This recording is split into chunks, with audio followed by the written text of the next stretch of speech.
Here's what's coming up on your horizon. In putting together this week's show, it reminded me of one of my very favorite TV programs called Connections, a BBC series where historian James Burke shows how various discoveries and historical world events built one upon another in an interconnected way to bring us the world we know today. And nowhere is that more evident than in the classroom. On this week's show, we'll begin with a young man studying to be an engineer and show you how his path to success was paved by so many before him. You know, you're not supposed to stick anything into an electric outlet, but I did that and I shocked myself and I was like, Daddy, what happened? And he was like, oh, that's just electricity. I said, I want to learn how this works. And he said, you got to be an engineer to do that. We continue our education connections with Bruce Fisher, a respected historian and son of Oklahoma civil rights icon Ada Lois Scipio Fisher. They were very supportive of my mom, and she said, but there's no way she would have survived had it not been for the guys in the law school at that time. And we look back at an Oklahoman who taught generations of young people lessons still valuable today. Stay with us for Oklahoma Horizon. Oklahoma Horizon is made possible by Career Tech, a job for every Oklahoman and a workforce for every company. With additional support from the Oklahoma Department of Agriculture, Food, and Forestry.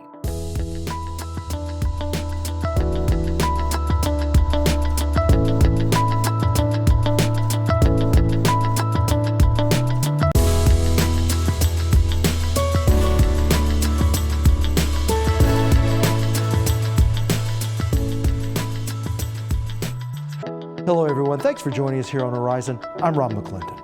Well, when you look at Oklahoma history, there is an unmistakable connection between education and the fight for civil rights. This week, our focus is on how the struggles of some has led to the success of others, a continuum that stretches through the classroom.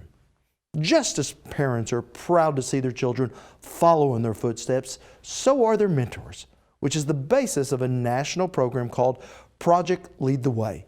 And that's where Blaine Singletary starts us off. Gary Hall is a freshman student at OSU, learning the ropes in what can be a tricky new chapter in life. And I was kind of struggling today. It's been an off day for me. I woke up late, had to go to government, and then almost went to sleep in that class, which was not a good idea. But despite these challenges, Gary is scratching the surface of something he really enjoys: engineering. I love working on new things every day. Like right now I'm in a computer science class, and with programming, we haven't got to the real good stuff about programming. Gary's passion, which set him on the path to where he is today, was quite literally sparked at a young age. You know, you're not supposed to stick anything into an electric outlet, but I did that and I shocked myself and I was like, Daddy, what happened? And he was like, oh, that's just electricity. I said, I want to learn how this works. And he said, you got to be an engineer to do that. His father is an engineer himself, and while he encouraged his son to follow in his footsteps, he was also upfront on how challenging it could be. When I told him I want to be an engineer, he said, okay, it's going to be a long, tough, maybe 8 years, basically. He said, if you want to do this, you can be a great engineer and build something that nobody has ever seen before. And that really stuck with me, and I've wanted to do that ever since. We caught up with Gary Hall Sr. in his hometown of Muskogee.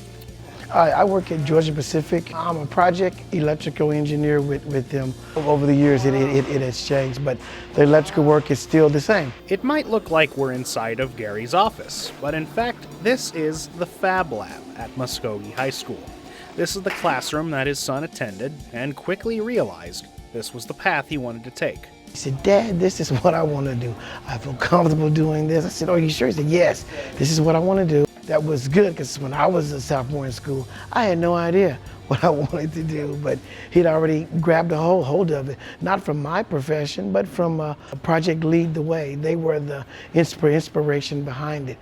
Project Lead the Way is a growing nationwide movement to get pre-engineering taught in high school, and even earlier. It was started by engineers to make more engineers. Janet Lopez teaches these pre-engineering courses at Muskogee High, and here, there's no textbooks allowed. It's an activities project problem-based. It's an open-end, real-world problem where you can design any number of solutions to solve that problem. And in the case of this senior level class, the problem is also open-ended. For the past few months, these students have researched and developed solutions to problems in their own lives.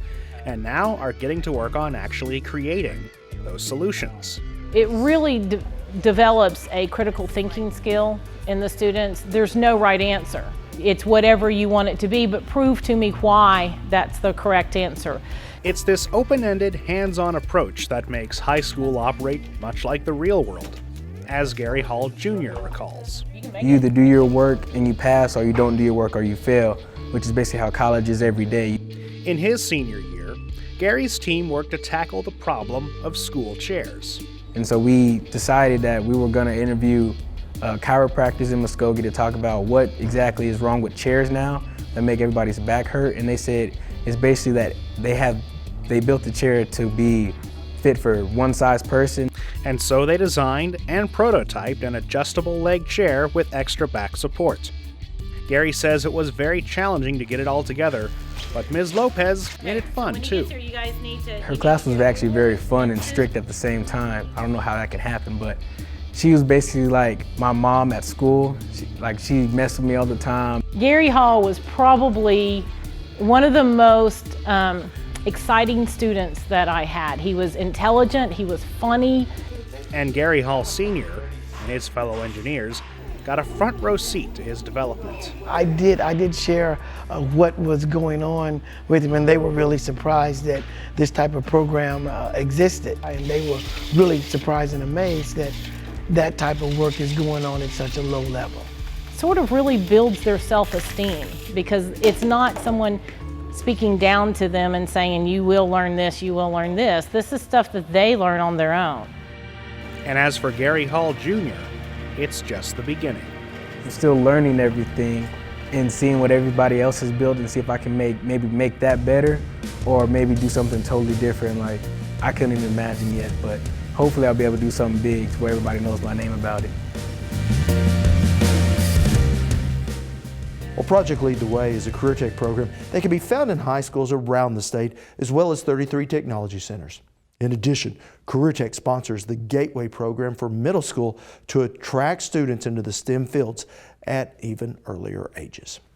Now, when we return, honoring those who came before us. You're watching Oklahoma Horizon with Rob McClendon. Weekly insight into your changing world. Well, after the Civil War, all black towns grew in Indian Territory when former slaves of the 5 civilized tribes settled together for mutual protection and economic security. When the land run of 1889 opened up yet more land to non-Indian settlement, African Americans from the Old South rushed to the newly created territory of Oklahoma seeking freedom. But the passage of segregationist Jim Crow laws after statehood caused many African Americans to become disillusioned and leave. But of those who stayed, some began a protracted battle for civil rights that often started in the classroom and ended up in the courts, painstakingly chipping away at a world that was separate but seldom equal. Ada Lois Scipio Fisher was the first black student admitted to the University of Oklahoma School of Law after a major civil rights lawsuit in the 1940s. And I had a chance to sit down with her son, the historian Bruce Fisher, to talk about the impact her legacy has had on every classroom in America. So Bruce, when I think about the civil rights struggle here in Oklahoma, I think of it beginning with your mother. Which was, Mom applied for admission to the University of Oklahoma in 1946. And that would be where a lot of people would start. And then other people thought it started much earlier than that. And I know, as a matter of fact, it did. So the Oklahoma elected its first African American to the legislature in 1908, in January of 1908. Shortly after that, Oklahoma passed a law that said that if your grandfather couldn't vote, you couldn't vote, and that was called the Grandfather Clause. And so by 1910, it was put up for a vote of the people, and the people of Oklahoma passed that bill. So the civil rights struggle started right then. In effect, bringing the segregationist Jim Crow laws of the South into the Sooner State. But beginning in the mid-1940s, a nationwide, concerted effort began to try to integrate the classroom. My mom was living in Chickasha. She had just finished going to college, and the medical doctor in Chickasha, W.A.J. Bullock, he said, I think we got just the right person right here in Chickasha. So he met with my grandfather, my grandmother, and my uncle, Lemuel Scipio. And they asked him if he would be the plaintiff. See, Lemuel, he was the valedictorian in high school when he graduated. He had gone to fight in World War II, and when he got back, and he said, well, I think it's a good idea, but I don't want to go through another fight. My mother was sitting in the room at the time. She also was valedictorian in her class. She said, I'll do it. And so that's how she got to be the plaintiff. By being the first African American to apply to OU's law school. In 1948, the U.S. Supreme Court ruled that Oklahoma had separate but equal status. They said they don't care about that, but based on the Constitution, if she's got a right to get a legal education as soon as anybody else does. And so by that ruling, the University of Oklahoma and the state of Oklahoma were faced with a challenge. Either let her in or close the University Law School down. And so my mom got a telegram about a week after she got back from D.C., and the telegram said, we've just opened the Langston University School of Law. So instead of letting her in there, they created a law school overnight at the state capitol. And she was the one student. And they said that she could use the Capitol Library. But my mom and Thurgood and Roscoe said, oh no, we're not going to get out that easy. A week later, Roscoe Dungy got 6 other people that were willing to go down and apply for admission at the University of Oklahoma, and they did. They had a big press conference at OU, and you had 6 African Americans to apply for higher education, for architecture, for several other, and they said, let's see you build those schools overnight. And they couldn't do that. So they had to finally decide to open it up for them. So it wasn't until the following year that she actually entered the University of Oklahoma, 1949, and she graduated in 1951. And that changed everything. And not only was separate but equal foolish and certainly wrong, it was also expensive. People understood at that point that they could not afford to have dual education systems. I thought about my mom when that case was ruled on. It was the first time that black students and white students sat in a classroom since statehood, and the challenge was in it. So we didn't know if African Americans could accomplish as much as any other student. Nobody knew because we hadn't tried it. When my mom applied, not only during the summer of '49, not only was she the only African American, she's the only woman. And the guys in the law school would come in and see the sign up over this chair that they set for my mom at the back of the classroom with the sign over saying colored. And the guys would come in and take the sign down and throw it outside, and they'd have to come back and put it up the next week. But they were very supportive of my mom. And she said, but there's no way she would have survived had it not been for the guys in the law school at that time. Well, growing up, Bruce Fisher says he never knew about his mother's place in history. In fact, as a senior in high school, when asked to find a speaker on Black history, he told his principal he didn't know one. About 2 years later, Ada Fisher asked her son, now a college student, to drive her to a funeral in Tulsa. As it turned out, the funeral was that of her resident Oklahoma attorney in that landmark case. Still, Bruce didn't know of the connection. It was only after he heard his mother shout out, "Thurgood!" and Supreme Court Justice Thurgood Marshall turned around and hugged her that Bruce began to learn that his mother played a vital role in ending segregation. Still to come on Oklahoma Horizon, skills training and the fight for equality. But first, the woman behind the first lunch counter sit-in.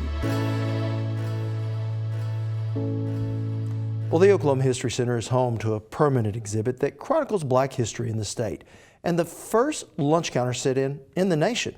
And that's where I continue my conversation with historian Bruce Fisher. And we're sitting here at the recreation here at the History Center of the Katz department store drugstore counter. There were 2 basic strategies that were fighting for integration.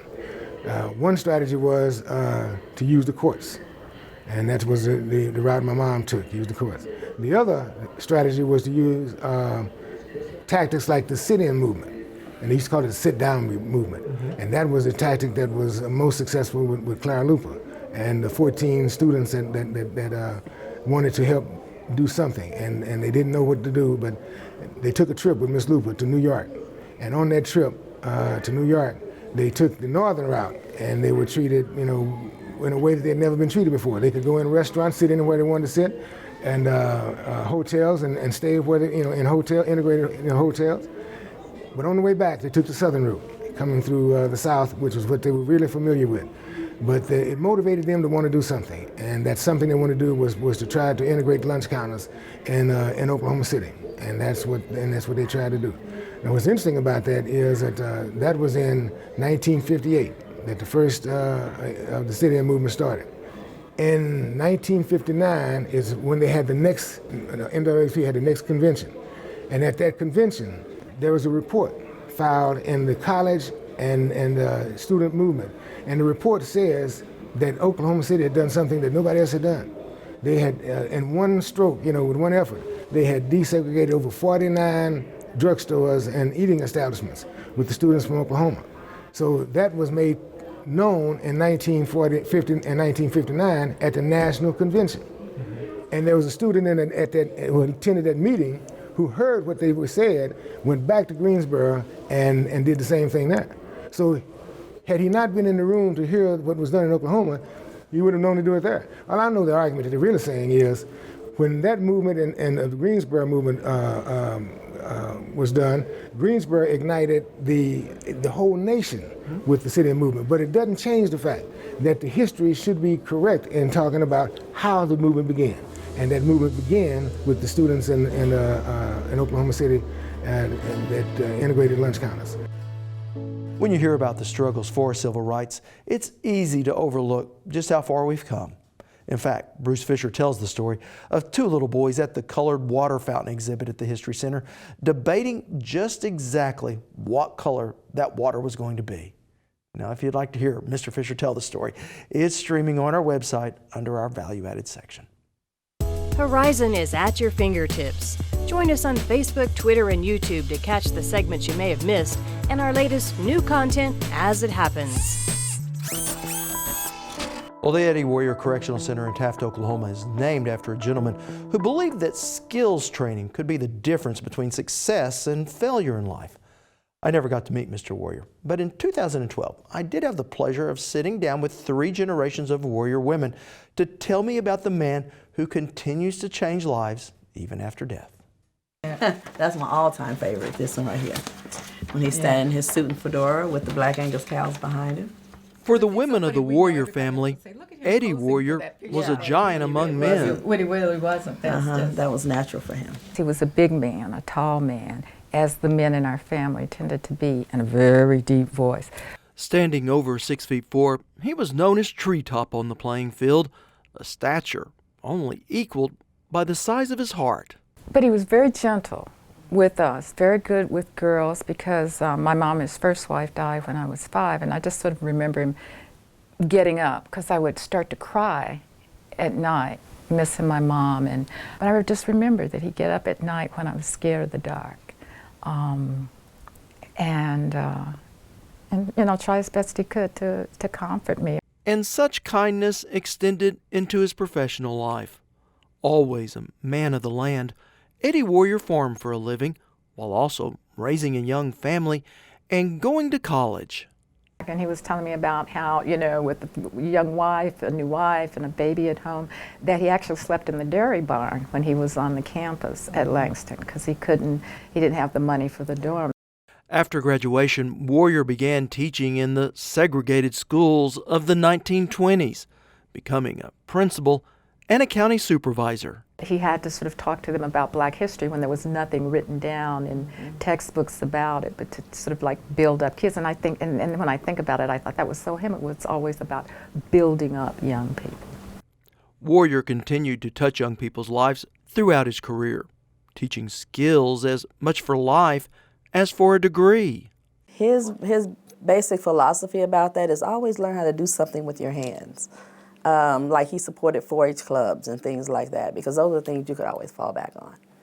And so he was really all about skills. All the while earning the respect of fellow educators and gaining friendships across the state. One thing my father pointed out to me was that I remember my grandfather was inducted into the African American Educators Hall of Fame probably several months back, and he was trying to explain to me that the importance, because he was like, Lisa, your granddad wasn't just a local educator. He said he had appointments by the governor, by governors that had kind of colorful past, and Alfalfa Bill Murray. and he was really a political person, and that's why I didn't really, the business part, he just always seemed like he was about business. But what I saw him was like always the politician. I remember talking to Edwin, and I didn't know who people were, and it was like George and I and all these different people, but I didn't know who they were, but they would be at our house or at his house, and you would just grow up around them. Elected chairman of the first board of trustees of Indian capital Votech, Warrior was as at ease in the boardroom as he was the classroom, yet never forgot his roots. We have a picture here of him in a suit in a pasture with some black Angus cows. That was the way he dressed all the time. Checking cows in a fedora with a tie and a suit. Even when he was sitting around the house, he'd be in suit pants, like she said, dress shirt, button like you have on, and with the sleeves cuffed up, and that was casual for him. And dress shoes that would always be clean, very clean and polished. Because he taught me how to shine them. And he used to give me $0.25 for shining his shoes. But it was always groomed. And I remember him telling me, and when I was away working, it was like when times are the roughest, that's when you put on your best clothes, you pull yourself together, and you don't look like, you're having problems like you can handle. Warrior lived a busy professional life, but through it all, always made time for family. And like the director, Lord Rader, would come down, and they'd be meeting in my dad's office. And I just want to jump in here with this part, is that he always found time for us no matter what he was doing. Because if I knocked on the door and Mr. Rader was in there, he would say, "Who is it?" And I'd open the door and he said, "Oh, let's stop. That's my baby." He always made sure that he recognized us. He was really, really about family. Well, Eddie Warrior passed away in 1979, a full life filled with family and friends. Yet, even today, his legacy still lives on. Right behind me is the Eddie Warrior Correctional Unit, a female prison where inmates have the opportunity to turn around their lives with education and skills training, a fitting tribute to a man who spent his own life helping others help themselves. Inside this classroom at Eddie Warrior Correctional Facility, lives are changing for the better. I have 3 kids, and a husband. I have an 8-year-old son, a 7-year-old daughter, and a 19-month-old daughter. And a drug conviction that has Amanda serving time. But time she's taken full advantage of. And I got my GED here. And a certification that will help her get a job upon release. Sheba is Amanda's tutor. And I enjoy watching other people learn. I think that's the highlight for me, is that I like seeing women, especially, when they've been out there on drugs or alcohol or they had their addictions, coming in here and learning something that's going to be positive for them when they get out of prison. I fuss at them all the time. Just do it. Just do the work. Just learn it. Don't quit. Don't give up. Because we have good instructors that want to see them succeed. Teaching not just technical skills, but success skills for life. Something Eddie Warrior's family believes he would be proud of. We don't see it just as a prison. We see it as a place, like you say, where people are going back. I mean, they have debts to pay, but still while they're there, they're learning skills so that when they leave prison, that they can have something to, make them employable or to, because they've had success there, some of them for the first time. I think he would be very, very proud because he always wanted you to be equipped. No matter what, he wanted you to be equipped with something you'll be able to do to be successful in life, whether you're a good carpenter or whether you're a scholar or whether you do cosmetology. But he just wanted you to be equipped. So the Skills Center, to me, tells me that they're training these women so that when they get through being rehabilitated and they go back into society, they will be equipped with something, and I think that would make him very proud. Want to see more stories like this? All our segments are streaming on our YouTube channel at Oklahoma Horizon TV.